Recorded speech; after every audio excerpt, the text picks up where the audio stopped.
अगर लोगों को इस बारे में पहले ही वार्न कर दिया जाए तो शायद हर चीज़ पहले ही कोलैप्स हो जाए। पूरा गेम कोलैप्स हो सकता है। अगर लोगों को पता हो कि उनके करियर का एक एक्सपायरी कर्व आएगा एक एज के बाद में, तो वो लोग ओवर वर्क करना छोड़ देंगे। जो ऑफिस में वो ओबे कर रहे होते हैं चीज़ें, वो छोड़ देंगे। अपस्किलिंग करना छोड़ देंगे और वेट करना छोड़ देंगे। जो उन्हें ये स्लोगन्स पकड़ाए जाते हैं कि keep grinding, keep hustling, keep waiting, keep upskilling, वो सब छोड़ देंगे। अपस्किल करते रहो, तुम्हारा टाइम आएगा। सब लोग ये सब चीज़ें करना ही छोड़ देंगे। अगर लोगों को पता हो कि उनका जो करियर का ग्राफ है एक टाइम के बाद वो नीचे जाएगा, उनके करियर में एक एक्सपायरी कर्व आएगा, तो जो लोगों के करियर्स होते हैं वो बहुत ड्रामेटिकली फेल नहीं करते हैं, फ्लैट लाइन पकड़ लेते हैं 35 अराउंड 35 अराउंड 40 की एज में।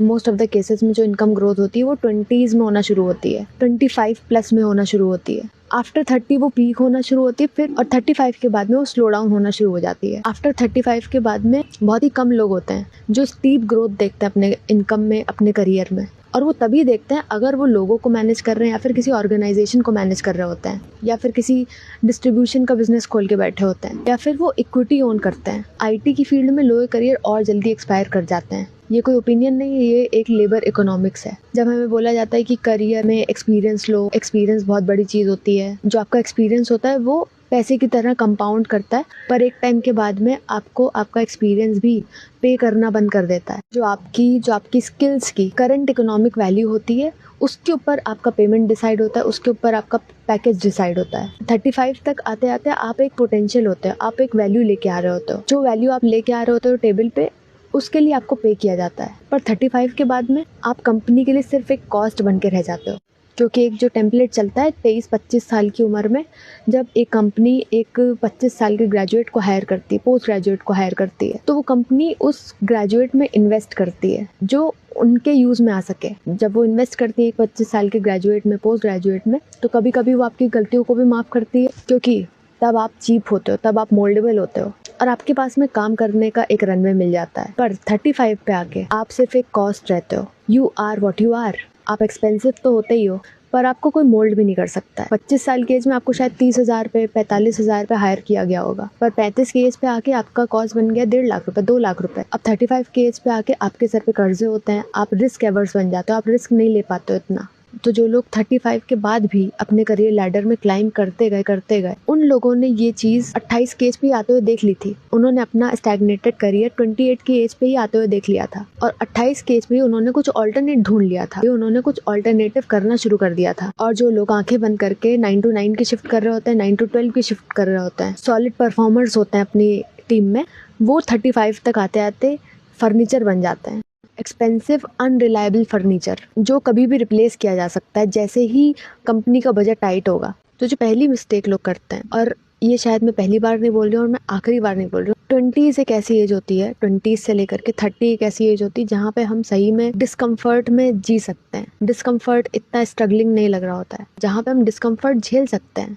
अगर 3 घंटे ट्रैवल करना पड़ेगा एक ढंग की जॉब के लिए, तो वो भी कर सकते हैं कि हमें कंफर्टेबल जॉब मिल जाए, कंफर्टेबल मैनेजर मिल जाए, कंफर्टेबल बॉस मिल जाए जो हमसे ज़्यादा काम ना करवाए, तो हम पे ब्रूटल ना हो, हमें ज़्यादा रिस्पॉन्सिबिलिटीज़ ना दे। ये कंफर्ट ढूंढते ढूंढते हम अपना पूरा 20s ट्रेड ऑफ कर देते हैं। वो 20s जहाँ पे हमारे पास में कम रिस्पॉन्सिबिलिटीज़ हैं, प्योर एनर्जी है, फुल ऑन एनर्जी है, और वो 20s कब निकल जाता है कंफर्टेबल होते होते पता भी नहीं लगता। और ठीक है, लोग देखते हैं, अपनी चॉइस देखते हैं, अपनी प्रायोरिटी देखते हैं, लोग के लिए कंफर्ट है प्रायोरिटी, तो ठीक है। पर अगर आप कंफर्ट के साथ में अपनी लॉयल्टी देने लग जाओ, एक ही कंपनी में 10 साल, 5 साल, 7 साल बैठे रह जाओ, क्योंकि आपको लगता है कि लॉयल्टी मीन्स समथिंग, पर लॉयल्टी सिर्फ पर्सनल लाइफ पे काम करती है, प्रोफेशनल लाइफ में कोई लॉयल्टी काम नहीं आती है। आप लॉयल रहते हो पर आपकी कंपनी स्ट्रैटेजिक रहती है और जीतेगी आपकी कंपनी।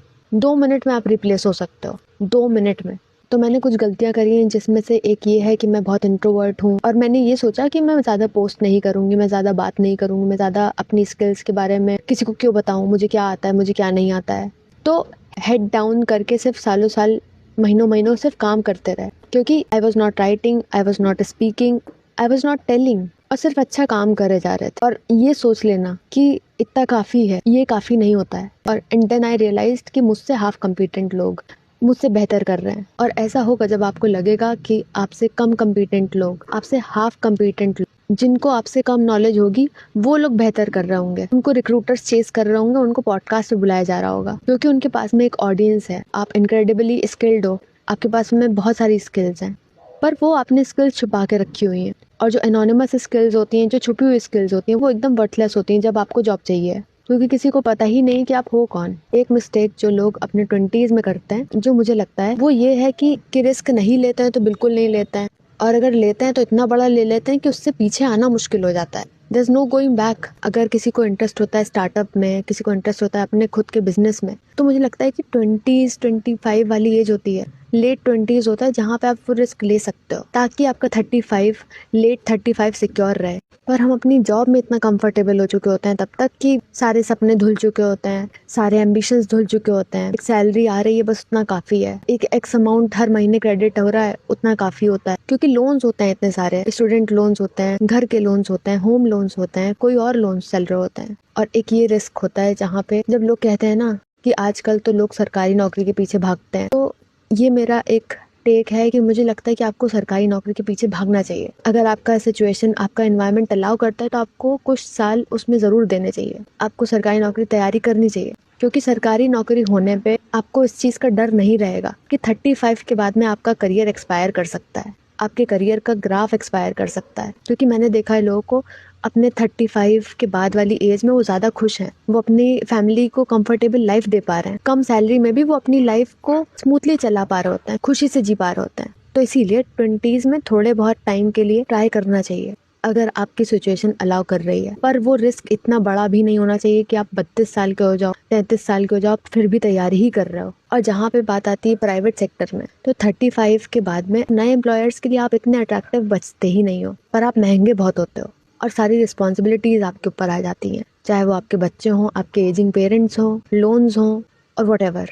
पर करियर की वेलोसिटी नीचे चली जाती है और फिर मुझे लगता है कि हम बताने लगते हैं अपने आप को कि ये कंफर्टेबल है, ठीक है, एक पे चेक आ तो रहा ही है, पर वो चीज़ कंफर्टेबल नहीं होता है, वो होता है ट्रैप का दूसरा नाम। इसीलिए मुझे लगता है 20s में हमें ऑल्टरनेटिव्स ढूंढ के रखने चाहिए अपने 35 की एज के बाद के लिए।